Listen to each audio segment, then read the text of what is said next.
Thank you for sharing.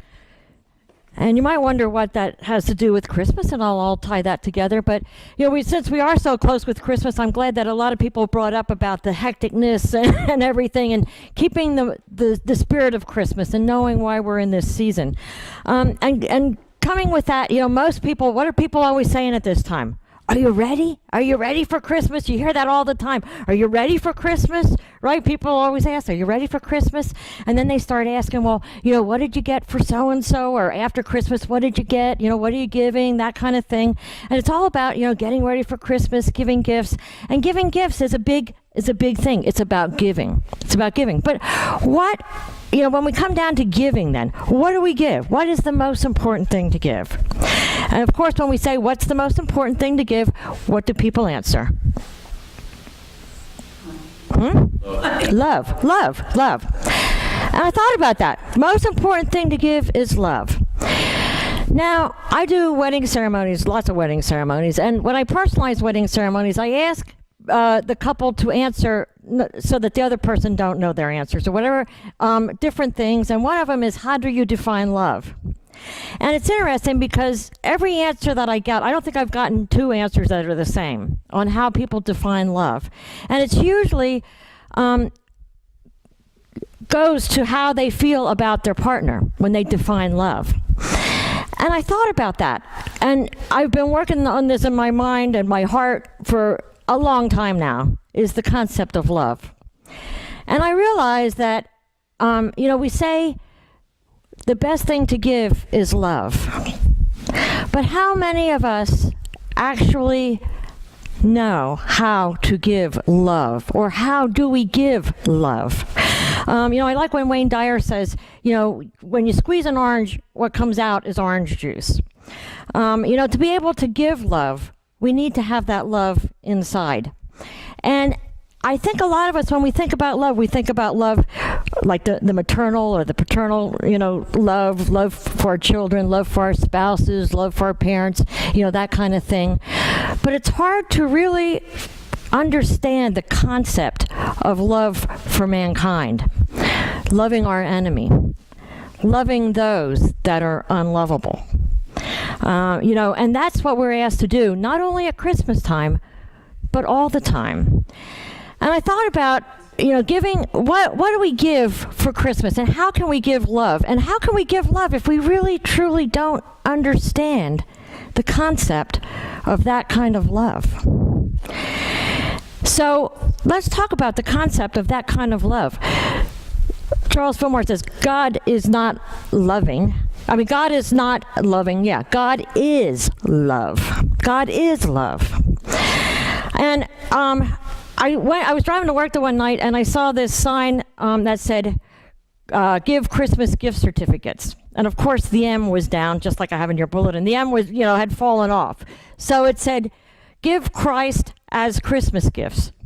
Give Christ as gift certificates. Give Christ as gift certificates instead of give Christmas gift certificates. I kind of had to chuckle at that a little bit. But I thought, wow, how powerful a message is that?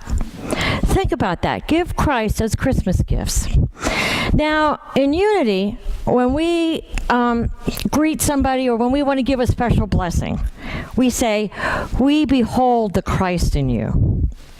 And we say it fast, just like a lot of people say the Lord's Prayer. We love you and we appreciate you. We behold the Christ in you. Do we really understand what we're doing when we say that? Because that is the true giving love and giving the gift of Christ as a Christmas certificate or a gift certificate. Beholding the Christ in one another. We talked last week, I talked about miracles. And the expectation, if you ask for something and you don't plan, just like in a pregnancy, people are expecting, so they start planning. They start, making the room and telling everybody and buying all the baby stuff. But how many times when we ask for something, do we actually have enough belief that we start planning on receiving it? So it's a matter of, when we talk about other people and what we can give them, what is the greatest gift to give? is to behold the Christ in them, because what does that do for them? It elevates their consciousness. It elevates their consciousness. It gives them a clean slate. We see something in them that they might not see in themselves, and we allow them to reach their highest potential. And I think about this last week when we talked about miracles. It's like the self-fulfilling prophecy, right? What we expect, we get. Along with the self-fulfilling prophecy, there's also something called the Pygmalion effect. And Pygmalion is a Greek sculptor that made a sculpture and loved it so much that it came to life. But the sculptor gave that sculpture human qualities, and it became that. And they've done a lot of studies, especially with teachers and students and stuff like that, where they planted the seed in a teacher's head that some people had a higher IQ than others.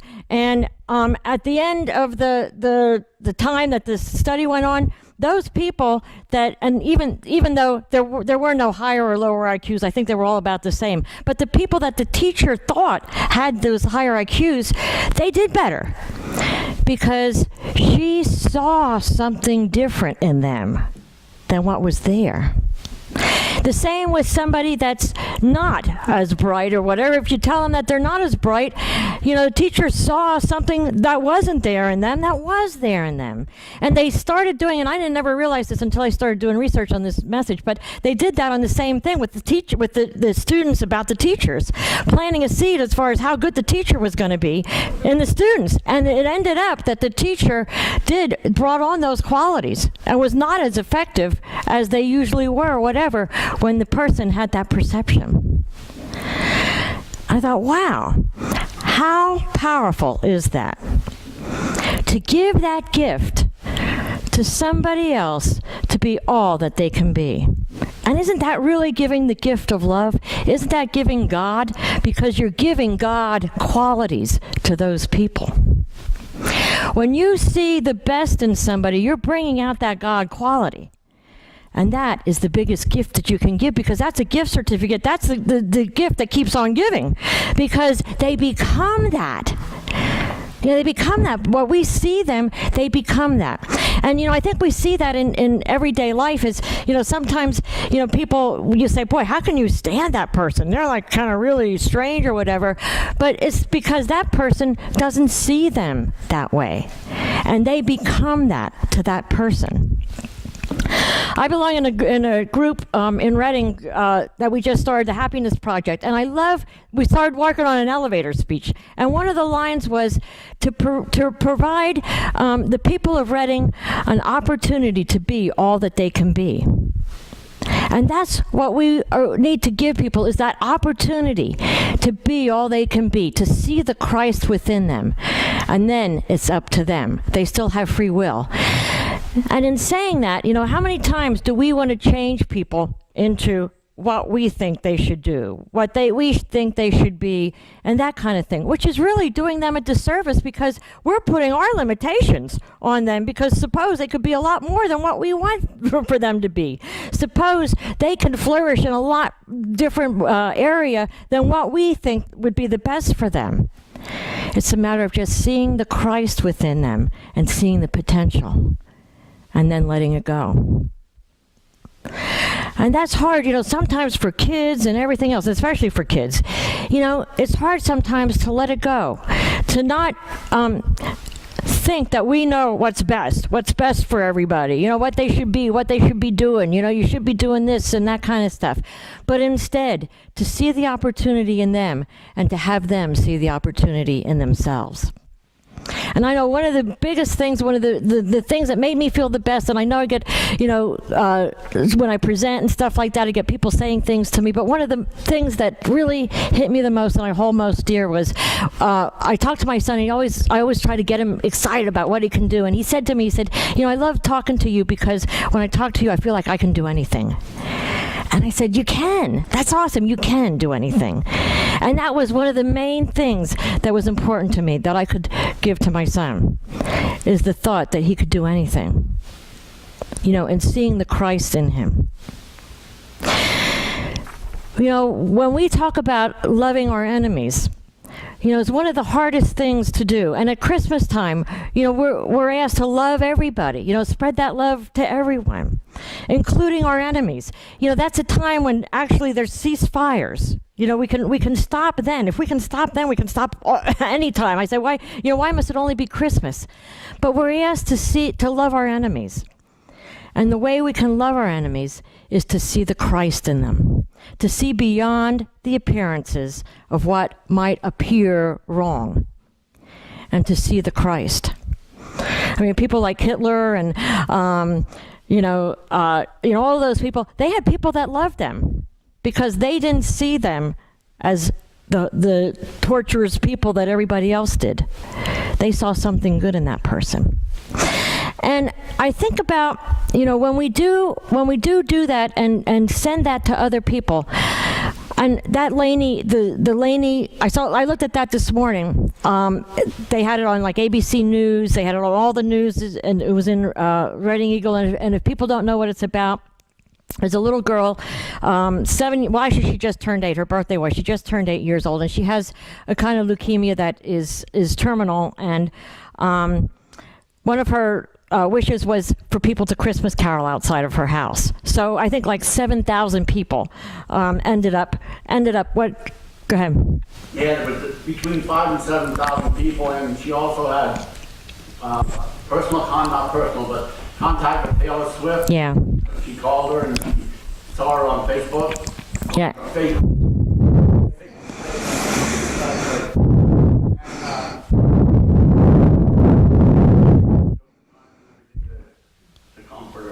Yeah. Think of all those people that showed up to support that little girl. You know, I mean, that truly is an expression of love. But now, take it a step further. In what attitude did they come? Think about the power. If all of those people would have come and saw her in a different way. The healing. You know, seeing her in a different way. And maybe that had happened, because healing is not always a cure. That love could have been healing enough for her. But it's a matter of, how are we looking at something? What are we doing? What kind of gift are we giving? Because we're always giving somebody something, but it's about our attitude and our imagination about them. That's what we're giving them. Are we giving them power, or are we taking power away from them? You know, are we giving them a gift, the gift of Christ? You know, a gift that will last forever, and they can use that potential. Or are we taking that away from them? You know, Charles Fillmore talks about how powerful our imagination is. And, you know, he said, yeah, through hypnosis, but even any mind that is receptive. And, you know, people play tricks on people sometimes and at work. Oh, my God, you look horrible. You know? And then, you know, in a couple of hours, if enough people tell them that way, they go home sick because they have accepted that. So when we give that power to someone and build them up and have them realize the Christ potential inside, what a gift that is to give. And that's the gift, actually, that was given to all of us on Christmas. You know, we have that gift, and too many times ourselves, we can't give it away because we cover our own up. And, you know, to give anything, you need to have it inside. So, you know, first of all, just like I talked last week, is we need to realize the potential in the Christ within each and every one of us. And once we do that, we're a lot better able to give it to someone else and let them see that. Because the world is our mirror, right?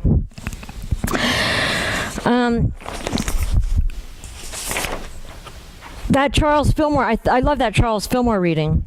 And he goes on after that part, he goes on, a man can imagine that he has some evil condition in body or affairs, and through the imagining law, build it up until it becomes manifest. On the other hand, he can use the same power to make good appear on every side. The marks of old age can be erased from the body by one's mentally seeing the body as youthful. If you want to be healthy, do not imagine so vain a thing as decrepitness. Make your body perfect by seeing perfection in it. Be ye transformed by the renewing of your mind. And the highest and best work of the imagination is the marvelous transformation that it works in character. Imagine that you are the one with the principle of good, and you will become truly good. To imagine oneself perfect fixes the idea of perfection in the invisible mind substance, and the mind forces at once begin the work of bringing forth perfection. And in the same way, when we see that perfection in someone else, that starts the power of them seeing that perfection in themselves.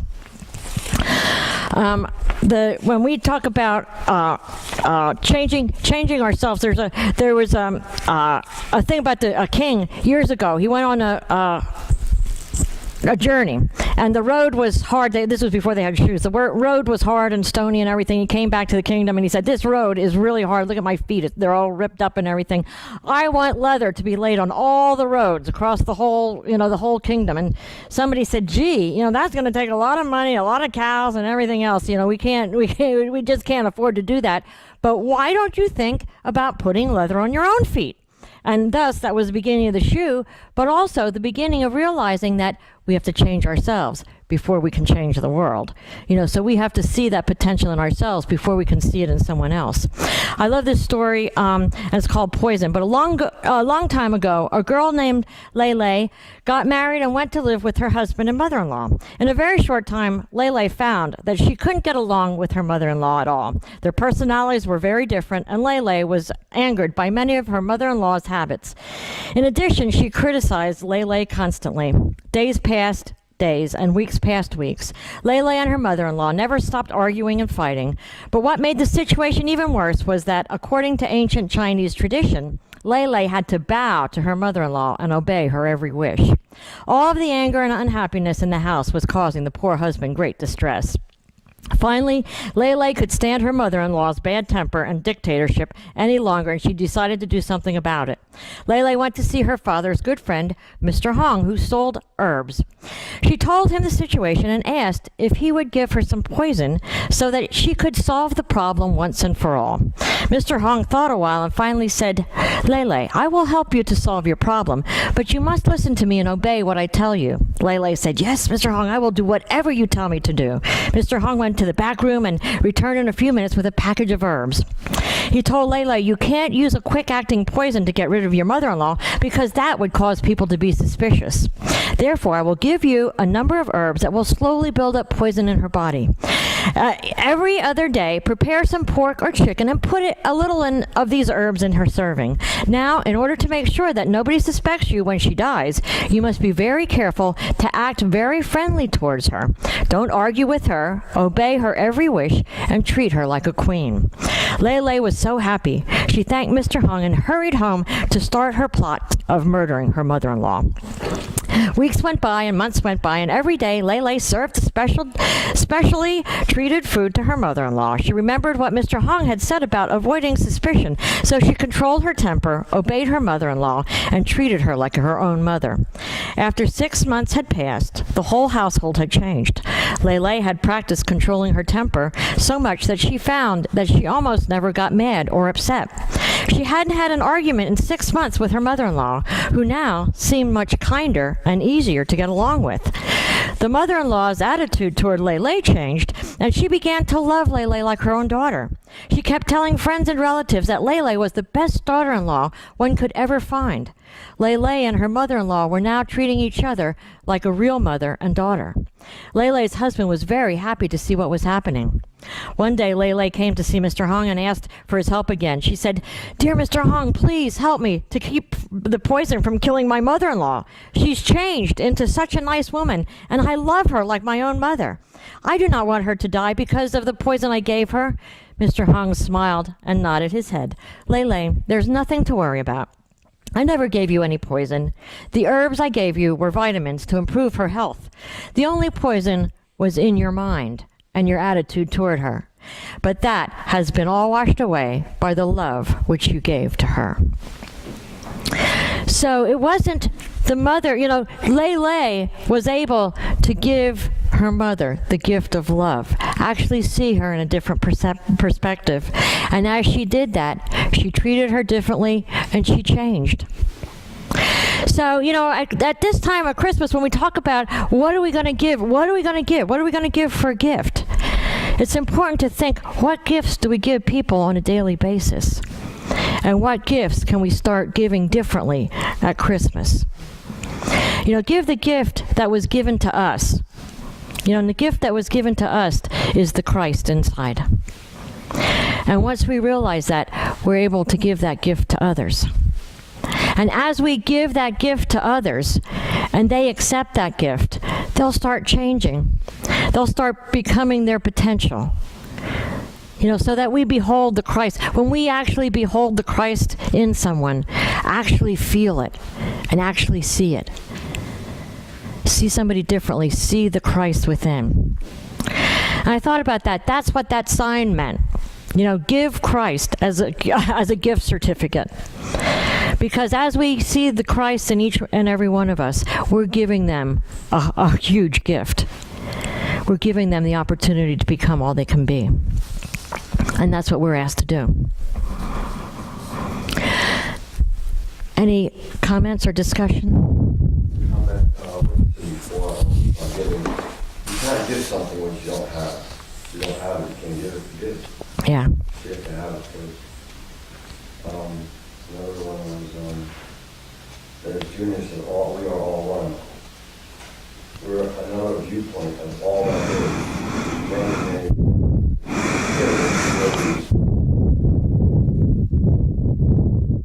And when you said about not being, or you can't give what you don't have inside, and you know what, we all know those pieces of Christ that we have inside. And when we look on those and we focus on those things grow. And we realize that we have a lot more inside than what we think we have. Sometimes we get all hung up on the word of love. We get all hung up on that word. How can I love my enemies or whatever? But can I look through and see that they're the same as me in some aspect? It's a matter of seeing us as the same instead of different. Seeing the Christ in somebody. I think it goes back all the time to going inward. Before we can even try to see other person and give them anything, we have to go in. I'll find that drive.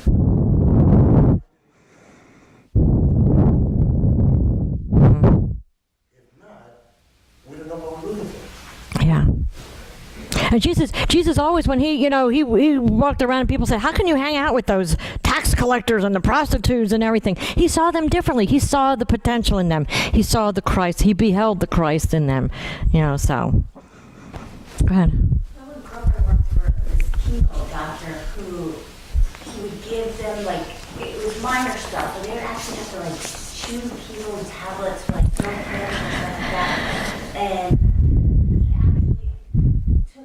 some research where he wouldn't tell them the effects of that for the power of suggestion, and they would call the next week and then the following week, and some of them felt fine and some of them felt horrible, some of them felt mediocre, but the people would say, why didn't you tell me how to feel? I think there's too much power in suggestion and I didn't want to do that. Yeah. Yeah. Does that like that freaks me out. Yeah. Yeah. And I don't think, people in authority, I don't think they realize sometimes how much power they have, especially like doctors and, teachers for young children too. When they say something, how much power they have, to really, plant that seed. And power on both ways, on both sides. Power to plant potential that's incredible, or power to take that away. And, we're all, and I know, I'm definitely guilty of when you get into those moods or, you have it up to here with the kids when they're little and you say things that you're not supposed to, and if you could just suck it back in your mouth, you could, but it's a matter of, what's done is done, and now it's a matter to see the things differently. To be able to see things differently. I loved your message, Nancy. It was really inspiring for me because there's a few people that I'm not sure what to give them, and so I'll get them a little.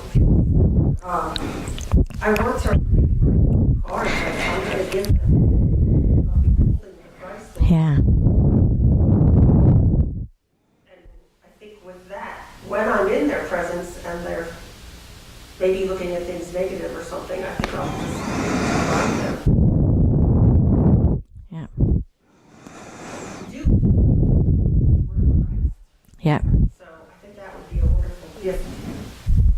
It is. be a gift of encouragement and of love, and I'm gonna.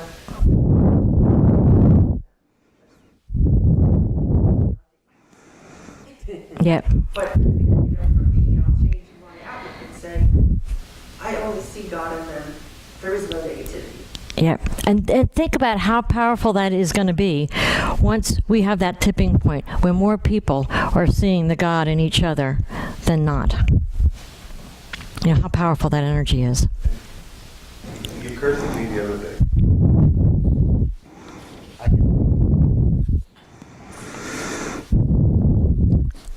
To see how we react when we know somebody we know, little girl like this one is going to die. See how that makes us feel. Now, each one, the doctor told us, what will we do different? Where's that power of us to worry about it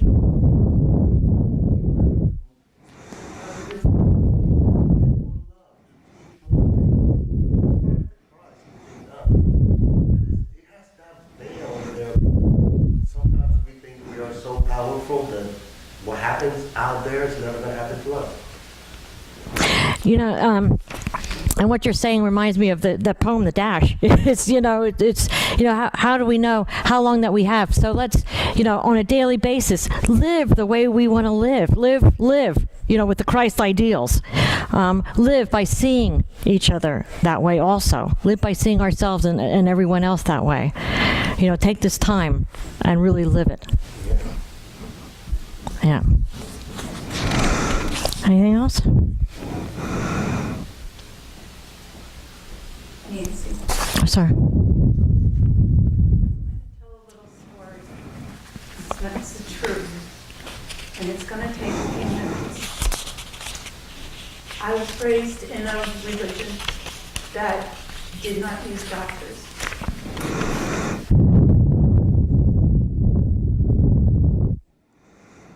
The last, before my mother died, she had lymphoma cancer. She did not go to the doctor to be treated for cancer. She went to a place where they cleaned her and she was, at that point, because I did not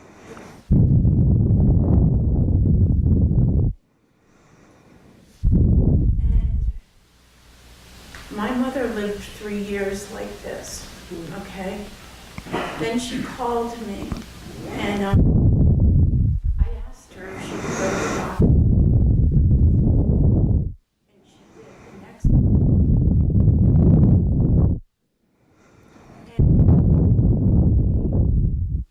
while she was being thought that it was a miracle.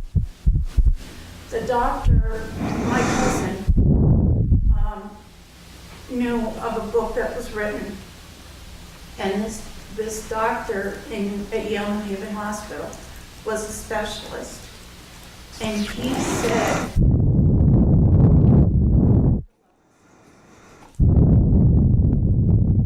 my mother, she lived one more year, but I knew from something my mother as a child. It worked.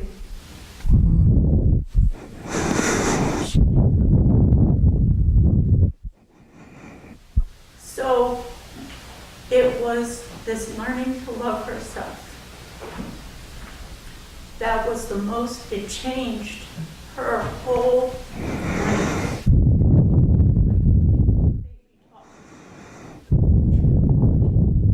While she was in this center.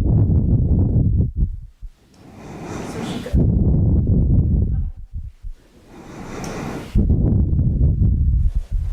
after she passed, I found this inside the matrix. It came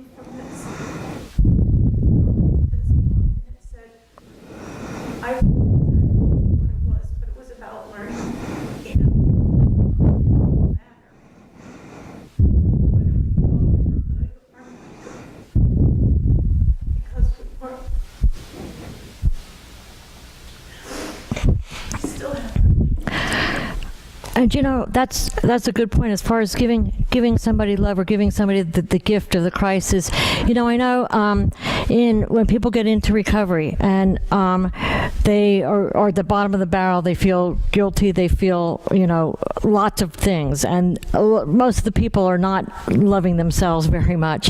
And a phrase in recovery circles are, "Let us love you until you can love yourself." And that's giving the gift of Christ. And if we could say that to other people that we know are struggling, let me love you until you can love yourself. That's giving the gift of love and the gift of Christ. Well, something Yeah. What else? they take it on themselves that they have, Yeah. so they feel unlovable. We don't know why someone is the way that they.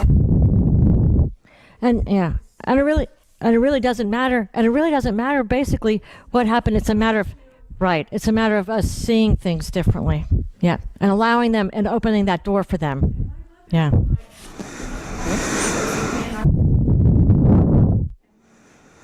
Yeah. I then really found out that she couldn't love herself, even though she really did everything else to be supermom. So we never know. Yeah. Definitely. Yeah. Even like with a person like Hitler. Yeah. Yeah.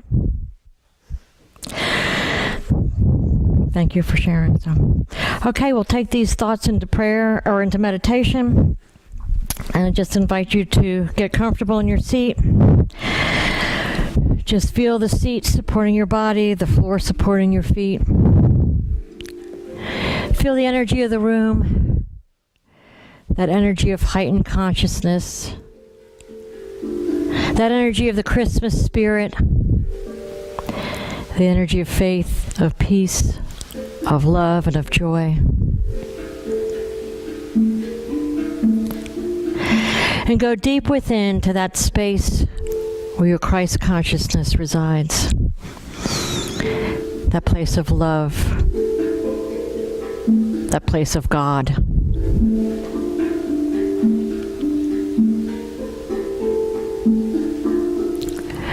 As you feel that love,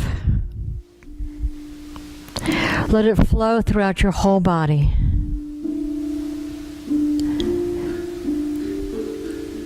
Making you feel warm.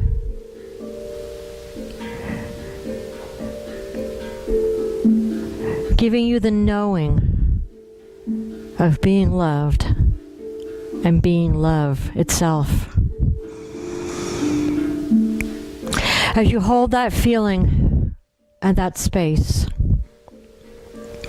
I invite you to take time and bring to mind someone that you might be struggling with.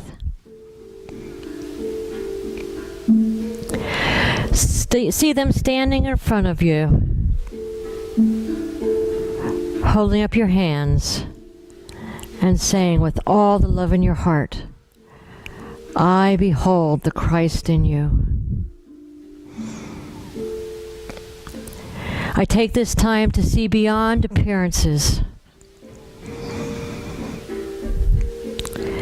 to see the good and the God that's within every one of us. I take time to see our similarities instead of our differences.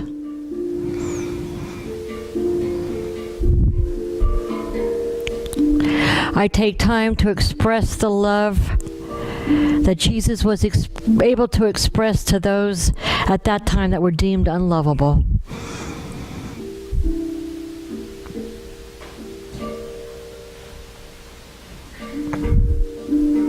I release you from any limitations in my thoughts.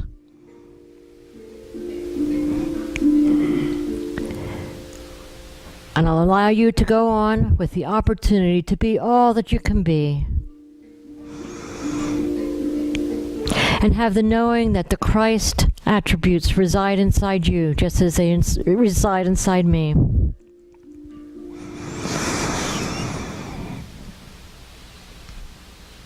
As you do this, you can feel a weight being lifted off of your shoulders.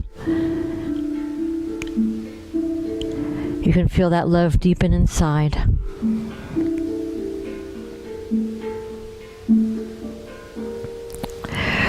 Before we come back into this room, take this time to spread this love throughout our community, throughout our country, and throughout the world.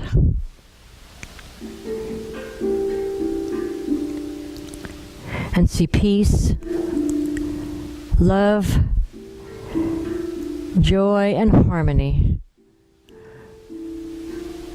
in every place and every one. And so it is. I invite you to come back into this room with the knowledge of the Christ consciousness within inside each and every one of us, and the ability to behold the Christ in others. Amen.